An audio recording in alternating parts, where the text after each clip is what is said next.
Hello, folks. We celebrate St. Francis Xavier of a Jesuit, a follower of Ignatius of Loyola.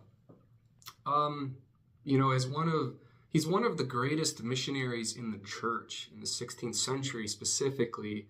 He rivaled St. Paul, they say, and it's really true. He spent half his life in the Orient, Asian, Southeast Asia parts of the world, between China, Japan, Goa, and was just baptizing tens of thousands and thousands, they say. Francis initially pursued worldly ambitions. He went to the University of Paris, so he was at the center of the world, really. Paris, down 16th century, was like New York, 21st century. It was just a cosmopolitan hub of the times. And he met Ignatius of Loyola. And they had a friendship. And, with Ignatius, he once challenged Francis and said, what does it profit a man, the whole world, if you lose your soul? And so that moment led to his conversion, and radical conversion. Here, Ignatius of Loyola was quite a towering figure of the day, and then this guy has this powerful conversion, and he has a likeness to Ignatius of Loyola. So it's like a tag team. They make themselves just the perfect duo.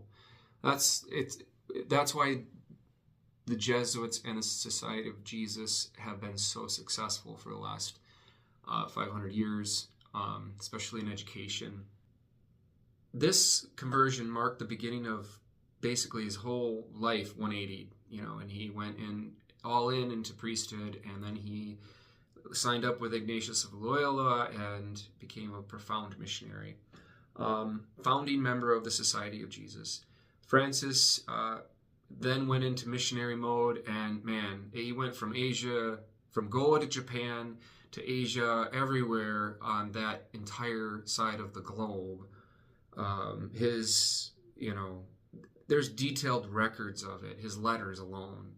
His biography, everything he did, he wrote down, and he had this huge network of brother priests, and he just had to drive, and I wish I had the same drive I used to.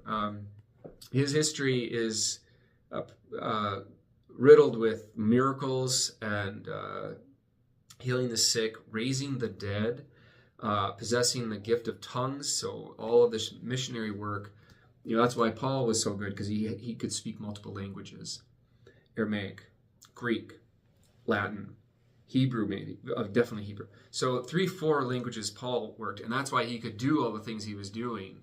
So it goes with Francis of Xavier. He had this powerful gift of learning these indigenous languages too. And so that's also why he was so successful, is because he had the gift of tongues. If anyone wonders what the gift of tongues is, that's what it is. He, drove just everyone to the faith, and huge conversions. And it was squashed quite a bit. It was squashed in Japan and Nagasaki, Korea. There's martyrs everywhere throughout the 16th century, and it had a lot to do with the Jesuits' mission to proclaim the gospel and baptize in the name of the Father and the Son and the Holy Spirit. So, he was just well spread out. For decades, he was just traveling all over the globe and just doing hardcore mission work. The end of the world that had not heard the gospel is where he went. These were areas that were away, these islands and everything. He had to get there by ship. And he had a profound genuine care for the marginalized, especially children, and the suffering, the destitute, the homeless, the widows, etc. He would what you'd be called, he's international. Like, I've traveled not all over the world, but I've traveled enough for the last 25 years to know that when you can mingle your way around the world, airport life, traveling internationally, you get a confidence about it because you kind of figure it out. Well, that's what Francis Xavier nailed. because he could adjust to the customs, the language of the times. He demonstrated like remarkable cultural empathy, like sensitivity, that led to his success. Was he just immersed himself into these cultures. Remember, this is 16th century Japan, like the heart of the samurai ages, and I mean China too. I don't know which Ming dynasty it was, but I mean it was China, not what we see nowadays. So I just can't imagine. He's just radical. He's a radical dude. Just all those cultures over such a long period of time, a couple of decades of doing missionary work. It's pretty impressive. He put in a good couple decades of powerful work for the church. His travels, he was relentless, but he's also chronically ill. So he suffered quite a bit by that. Yeah, he was radically poor, probably because he was always on the go. It wasn't cheap to travel that much. He probably would, hitchhiking everywhere with the money he had. He probably begged for it, and all the support went to the mission of saving souls. I think he really took that to heart, like deeply spreading the gospel, evangelizing, and baptizing specifically. Like he's on record to be baptizing. They say almost maybe even 100,000. Once you can baptize that many once you have many baptizers. So, but definitely in the tens of thousands. Adding it all up over 2 decades, 100,000 is easy to guess too. And then he reported all that back to the Jesuits too. So he was also coordinating back and forth with Ignatius, who was on the other side of the world, who technically wanted to go to Israel. He wanted to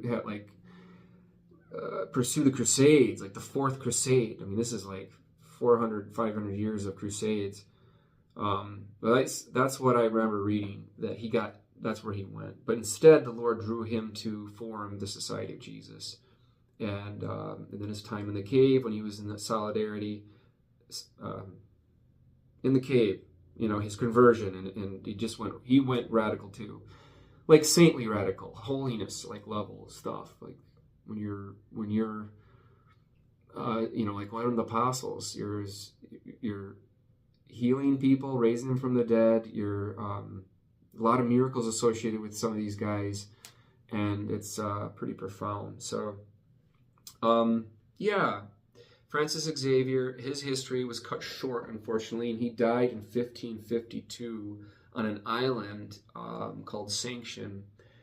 So he had a kind of a sad, short life. He only lived to be 46 years old, but he lived the life of 2 priests, really. And so, the church's mandate to go out and baptize, and in the name of the Father, and Son, and Holy Spirit, he took to heart. That was his life. He could have been St. Francis the Baptist. It's pretty cool hagiography when you read about his story. When you read about his history, I read several stories in the past, and short stories and just sections of his hagiography and texts on the internet, etc. And the more I read about him, the more I really like the guy. I can see why Ignatius befriended him, because I studied Ignatian spirituality quite a bit at Creighton University, and even did the 30-day Ignatian retreat. So the Jesuits are close to my heart, and Francis of Xavier is definitely one of my favorite. And so God bless. Remember the missions. He's the patron of missionaries and foreign missions. And maybe this Advent do something for the missions. They're still going on in the world. There's states that are in mission territory. There's a diocese it's not even a diocese, it's an eparchy. Alaska, Fairbanks, that's technically mission territory. I ran into the bishop about a decade ago, and he wanted me to join him. I'm like, I'm sorry, I already got a bishop.